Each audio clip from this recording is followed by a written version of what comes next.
Nobody was paying much attention to a hog barn in North Carolina in 2013. There was no reason to. A contract finishing barn is about the least glamorous building in American agriculture. A long, low shed, fans down the side, a feed bin at one end, an auger system running the length of it, slats and a pit underneath. A grower might have 3 or 4 of them, and something like $1.5 million of borrowed money standing in that dirt. He owns those barns. He owns the fans, the augers, the feed bins, the generator out back. Every bolt of it is his, and the note is in his name at a local bank. What he does not own is the pigs inside, or the feed coming down that auger, or the decision about whether the barn gets filled again next cycle. Those belong to the company he contracts with. And in 2013, that company changed hands, and almost nobody in the countryside noticed. Smithfield Foods was bought that year by Shuanghui Group, now called WH Group, a Chinese company based in Hong Kong. The price was $4.72 billion, and at the time, it was the largest Chinese acquisition of an American company that had ever happened. For any of you who want to go further than one video, we put 21 of these systems into a single place. It is called the Equipment Freedom Manual, and it walks through exactly how to cut down what a dealer can still hold over a machine once the sale is done. It sits at getacreon.com, linked below and pinned in the comments. We will not interrupt the story again to bring it up. Smithfield was not a small player being picked off. It was, and still is, the largest pork producer in the country and the largest pig and pork producer in the world. It runs the plant at Tar Heel, North Carolina, which is the biggest pork processing facility on the planet. It owns more than 500 farms in the United States outright, and it contracts with something like 2,000 more independent farms to raise its hogs. 2,000 families with barns in their names, raising animals for a company that answers to Hong Kong. Take a second on that number, because 2,000 independent farms is not a footnote to the business. That is the business. The company owns the animals and the feed and the plants, and it leases the risk of the buildings out to 2,000 families who each put their own name on a note at their own bank. If a barn burns, or the market turns, or a cycle gets skipped, the building is still the grower's problem and the grower's payment. That is a very good structure if you are the company. It is capital you did not have to raise, spread across 2,000 balance sheets that are not yours. I stood behind a dealer parts counter for 11 years, and I want to be precise about something before we go further, because this subject attracts a lot of loose talk, and loose talk is how a real story gets dismissed. WH Group is a company. It is not the Chinese army, and it is not a government ministry.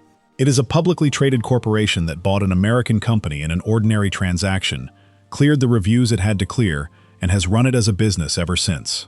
Anybody telling you soldiers own the bacon aisle is wasting your time and making it easier for the actual facts to be laughed off. The actual facts are quite enough. Because the deal did not just transfer a brand and some plants. It transferred land. Roughly 146,000 acres of American ground came with Smithfield, and that single purchase made WH Group one of the largest foreign owners of farmland in the United States. Not through 100 separate land deals anybody could have tracked. In one transaction, in one afternoon, attached to a pork company, and it went through the process it was supposed to go through. The deal got reviewed, it got argued about in Washington, there were hearings, and there were senators who did not like it one bit and said so on the record. Then it closed anyway, because the rules that existed were about national security in a fairly narrow sense, and a pork company did not trip them. I am not telling you somebody broke a law, nobody did. I am telling you that the largest single transfer of American farmland to foreign ownership in the country's history happened in daylight, through the front door, and the system looked at it and said this is fine. Whether that system was measuring the right thing is a separate question, and it is the one worth arguing about now. That is the part worth understanding, and it is the reason most people have the whole subject filed wrong in their heads. When Americans worry about foreign ownership of farmland, they picture somebody showing up at a county auction and bidding on a quarter section. That happens, and it is visible, and neighbors talk about it. The way it actually moves at scale is that somebody buys a company, and the land is already inside the company. For the record on the wider number, and this comes from the Department of Agriculture rather than from anybody with a point to prove, foreign persons held an interest in more than 43 million acres of American agricultural land as of the end of 2022. That is about 3.5% of all the privately held agricultural land in the country. And that figure has been climbing by roughly 2.9 million acres every year since 2017. 3.5% is not an invasion. I am not going to inflate it for you, but it is a number moving steadily in one direction, and a great deal of it moves the way Smithfield moved, wrapped inside something else. And the national figure hides how it actually lands, because that acreage is not sprinkled evenly across the country like snow. It concentrates. It gathers where a particular industry is, which means a county in eastern North Carolina has a completely different experience of that national figure than a county in Nebraska does. Averages are comfortable, and nobody farms an average. There is a second thing the headline number misses. Land is not the only asset that moved. The processing capacity moved with it, and in a lot of ways that matters more. A farmer can find another buyer for his ground. A region cannot easily find another plant. When one facility is the only realistic place to sell what a whole area produces, whoever owns that building sets the terms for everybody within a day's haul of it, and it does not much matter whose name is on the individual farms.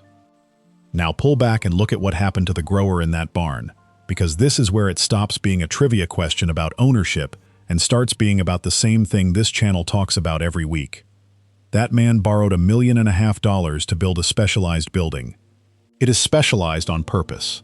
A finishing barn is not a machine shed, and it is not a shop. It is built to one company's specification, to hold one company's animals, fed by one company's feed, on one company's schedule.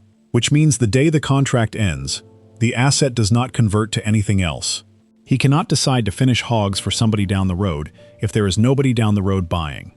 The building is worth what the contract is worth, and the contract belongs to the other party. You own the iron. Somebody else decides whether it runs. If that sentence sounds familiar to anybody who has watched this channel for a while, it should. It is precisely the arrangement a farmer discovered he was in when the software on his tractor decided he could not finish a repair. Different industry, identical shape, and the same man carrying the note either way. And the ownership change made that arrangement dramatically harder to see. When a grower had a problem with Smithfield in 1998, there was a chain of people to complain to, and every link of it lived within a day's drive. The board was American. The pressure points were American, and a state senator could pick up a phone and reach somebody who would actually take the call. After 2013, the last decision maker is in Hong Kong. Nobody's state senator is calling Hong Kong about a contract dispute in Duplin County. That is the real cost of the deal, and it has nothing to do with flags. It is the distance between the man holding the note and the man making the decision. Every mile of that distance is leverage he lost, and he lost it without a vote, without a signature, without anybody asking him. Then something happened in 2025 that made the whole thing even harder to see, and this is the part almost nobody has caught up with. In January of 2025, Smithfield went back onto the NASDAQ. It sold 26 million shares at $20 a share and raised better than $500 million. So there is now an American stock ticker again, and financial television talks about it as an American pork company, and a lot of people have quietly concluded the ownership question got resolved. It did not. As of the fall of 2025, WH Group still held about 88% of the shares. The 12% that trades publicly is the part you can see. So the company looks more American than it did 5 years ago, while being owned in essentially the same proportion as the day it was bought. A listing is not a sale, it is a window. You'd think somebody would have made that clear when the coverage ran. Nobody did, because a NASDAQ listing is a good story, and the ownership structure underneath it is a boring one. Now, I want to be fair about what this has and has not meant, because the honest version is more useful to you than an alarming one. Smithfield did not shut down. The plants kept running, the contracts kept getting signed, and a lot of growers have been paid on time for a dozen years now. If you were told in 2013 that Chinese ownership would empty out the barns, that did not happen, and you should update on it.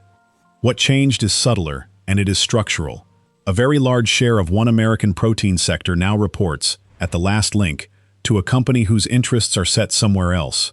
That is not a crisis on any particular Tuesday. It is a standing condition, and standing conditions matter on the day the interests diverge. So the useful question is not whether to be angry about a deal that closed 13 years ago.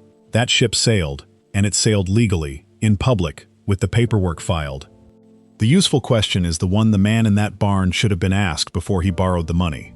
When you put up a building, or a machine, or a whole operation that only works if one specific company keeps wanting it, you have not really bought an asset.